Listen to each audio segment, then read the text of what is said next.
Dear ladies and gentlemen, today is 24th of January. I'm talking about Robert Burns, and I have an honor to give you this immortal memory speech this evening. Robert Burns was born in 25 January 1759, Ayrshire, Scotland, and died 21st July 1796 in Dumfries. He was a national poet of Scotland who wrote lyrics, songs in Scots and English. He wrote almost famous for his amours and his rebellion against Orthodox religion and morality. Burns was a man of great intellectual energy and force of character who, in a class-ridden society, never found an environment in which he could fully exercise his personality. It may be argued that Scottish culture in his day was incapable of proving an intellectual background that could replace the Calvinists that Burns rejected, or that the Burns' talent was squared on an Edinburgh literary that, according to English critics, were second tales. Yet he living during the culture and intellectual tumult known as the Scottish Enlightenment, and the problem was ultimately more than one personalities. The only substitute for the rejected Calvinists seemed to be, for Burns, the sentimental deism. The facile belief in the good heart as all in this was arguable, not agreed, reached a complex enough to nourish great poetry. That Burns, in spite of this pursuit so much fine poetry, shows the strength of his unique genius, and that he has become a Scottish national poet is a tribute to his hold on the popular imagination. It is positive, miraculous, that Burns was able to enter into the spirit of older folk song and recreate out of an old church chorus just songs and O'er Young the Mariette, Green Crow the Prestige Or, and a host of others.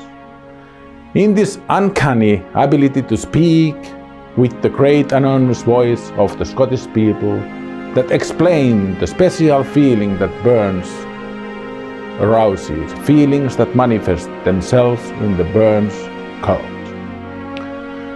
I try to connect the Burns to the Finnish society, Scandinavian way.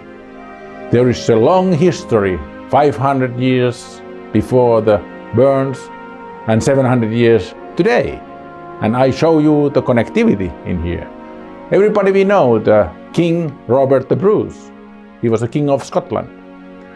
And his sister Isabella Bruce traveled to Norway 1293 in age 21 with his father, who was also the King Bruce's father also, of course.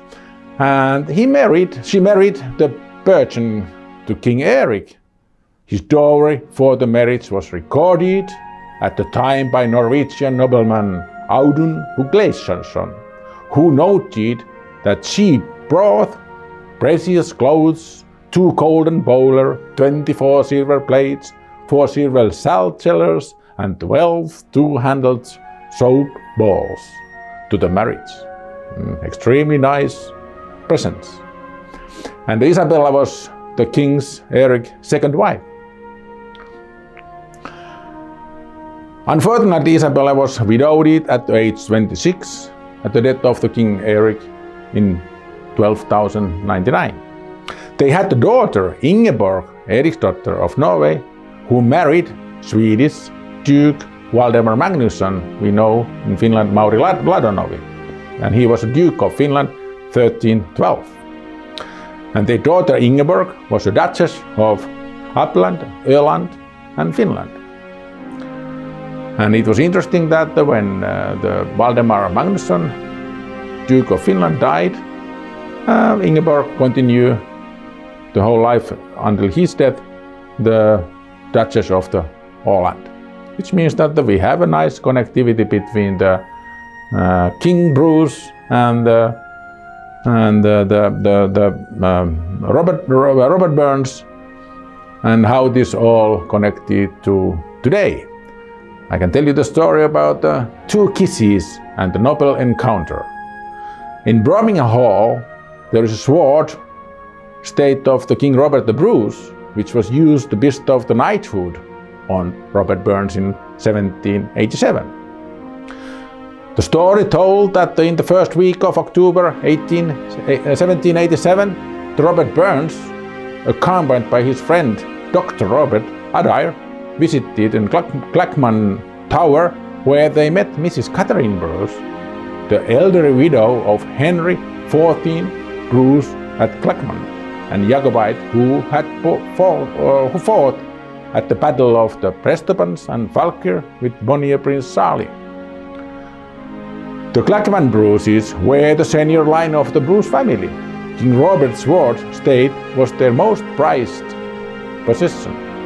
With this sword, Miss Bruce conferred a knighthood of Burns, and remarkable that she had a better rights to confer that title than some people. Burns asked what he could give her in return, and she asked for a kiss. Burns brushed her lightly on the cheek. Evidently, she was seeking something more intimate, and asked, "What's wrong, wee mamo?" Adair does not relate if Burns granted his request.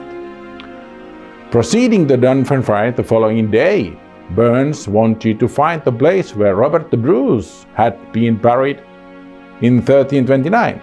According to Adair, at Dunfermline we visited the Abbey Church where two broad flagstones marked the grave of Robert Bruce, for whose memory Burns had more than common veneration. He knelt and kissed the stone with sacred favor, and held the extractors the worst and Gothic neglect, and the first of the Scottish heroes. And I can now try to get out to the Robert Burns and one of his most famous poetry, telling about the Bannockburn battle. Scots, why we Wallace bled, Scots, whom Bruce has often led, welcome to your glory pet, or to glorious victory. Now the day, and now's the hour. See the front battle lower. See approach proud Edward's power, Edward chain and slavery.